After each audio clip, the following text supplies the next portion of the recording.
COVID-19 cases in some areas go in the wrong direction, some local businesses are now taking their policies a step further. And Local 12's Courtney Wheaton joining us live tonight from Northside, where she says some businesses are now requiring proof of vaccination. Courtney, break this down for us, please.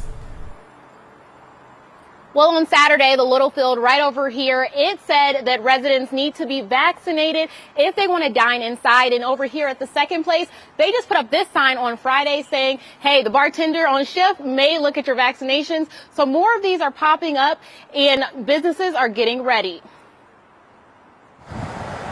The Littlefield letting patrons know they may be asked for digital or hard vaccination cards for indoor service. And this sign at Second Place Bar says a bartender may ask you for proof as well. A few doors down, Casablanca Vintage co-owner says he gets it. A restaurant or a bar, it's like, you might not be able to wear a mask while you're inside. So they have an obligation to keep their employees safe. This is cases of the more viral Delta variant rise. Northside residents say they understand the move by local businesses. I feel like it's necessary to do it, and businesses, they need to make their money. They need patrons to come into their establishments. So just play it safe. Just get your vaccine and, cover yourself. Another resident says he'll follow the rules with the hopes of getting his life back. I miss the concerts. I'm an artist, so I miss concerts and everybody just in the park, just everywhere. It's just, back to life. The experts said it was going to be 18 months, and everybody thought they were ridiculous, and here we are, and it's not even 18 months, and that's kind of what it looks like it's going to be. And back at Casablanca Vintage, the owner says he kept the mask requirement throughout the pandemic, vaccinated or not. And we keep the door locked just to make sure that people don't come in without it.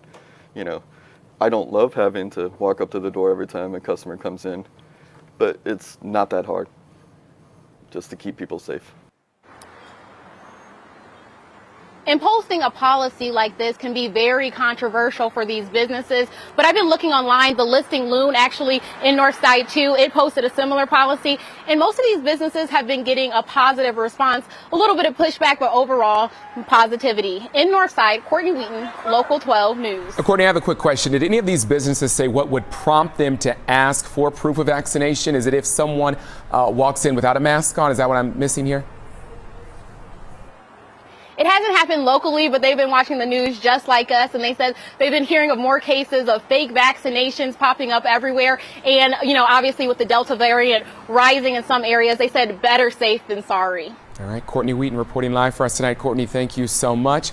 And if you lose your card, experts say reach out to the place where you got your shot. The staff should have a digital record, and they can create a new one for you.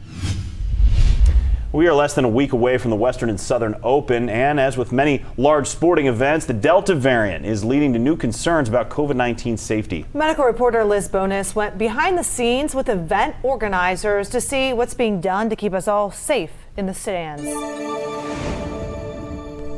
It's been almost 2 years since the tournament was played in Mason, and there were fans in the stands. And as you might imagine, it is no small task to keep both the fans and the players safe right now from COVID-19. In less than a week, the seats you see here will look more like this once again at the Western and Southern Open. Tennis fans can't wait. Oh, I'm very excited. It's nice to have something going on after COVID, so very looking forward to it. But for the tournament's chief operating officer, Katie Haas, and Ohio's UC Health medical team, that excitement is almost evenly matched with COVID-19 safety concerns. I believe we're going to be the first combined tennis event with 100% capacity. So while the behind-the-scenes setup for some things is similar to previous years, safely bringing together international players, 76% of the player field is needing a passport to come here. And fans from all over the world in COVID-19 times is a whole different tournament time. Not only on the courts, but in the background as well. Laura Schuster is the Western and Southern TICO, as she's called. It stands for Tournament Infection Control Officer. Her job is to lower the odds that this international tennis tournament becomes an international super spreader event. One of the things she points out for all of us is that at any public event, sporting or not, it's always a matter of layering that will likely keep you safe in the stands. You can control your risk. You have the power to control the risk. Here is what she told me she means by that. Vaccinations are your first layer of safety before you go. Masks are a second one. Keeping your distance from others as much as possible, a third. Hand washing or sanitizing, a fourth. And COVID-19 testing if you feel sick or have a known exposure is a fifth. It's not one single thing that is going to protect you 100%. It's multifactorial, just like with everything else. The team assisting this TICO has already started some of these steps. Social distancing, we wear masks inside. We are controlling the amount of people that are around the players. Safety steps that not only make a big difference for those of us watching in person again. I know it's going to be so special for the players because they've been playing for almost a year and a half in front of basically empty stands. Stands that were made with seats, ready and waiting to be filled with a lot of racket. Now, just one clarifier, all of this information is current as of today, but this new Delta variant, as we know, could change things within a week. If you're headed there, make sure that you check the website. We will have a link to it at local12.com. Wildlife mystery that's perplexing bird enthusiasts across the tri-state. Birds turning up sick and even dead caused wildlife experts to recommend taking down feeders. Tessa DiTiro has the very latest on the investigation into what is killing these songbirds. These sick birds, blind and disoriented, are being found dying in Kentucky, Ohio, and Indiana. Today, Indiana reports its cases are declining.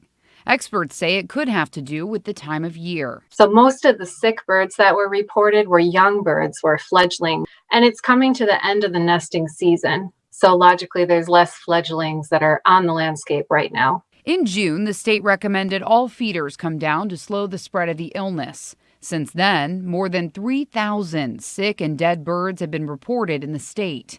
Now experts say it's safe to feed birds in 76 counties. Dearborn, Ohio, Ripley, those counties are not on our list. Those residents can put out their feeders if they want to. If you hang a bird feeder back up on a tree in your backyard, there's still a few things you need to do.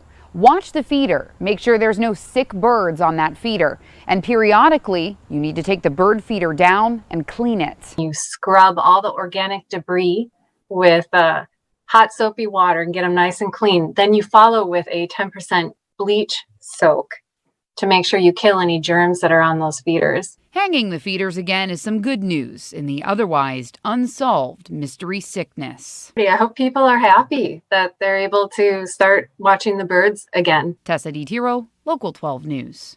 Now, Ohio is also seeing fewer reports of sick birds. Kentucky still reports steady cases.